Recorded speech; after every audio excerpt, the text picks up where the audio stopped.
అచ్చ తెలుగుతనం అనేది బతుకమ్మ పండుగలోనే ఎక్కువ కనిపిస్తుంది. గౌరమ్మ గౌరమ్మ అంటారండి. ఎవరా గౌరమ్మ? అమ్మవారేగా.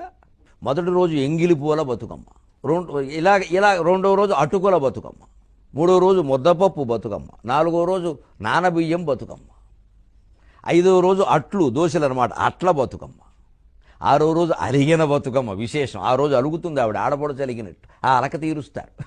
అదో ముచ్చట. బతుకమ్మని ఇంటి ఆడపడుచుగా భావిస్తారు. ఎంత గొప్ప విషయం. ఏడో రోజు వేపకాయల బతుకమ్మ, ఎనిమిదో రోజు వెన్నముద్దల బతుకమ్మ. ఎంత చక్కని మాటలండి, జాతి మర్చిపోయిన మాటలు ఇవి.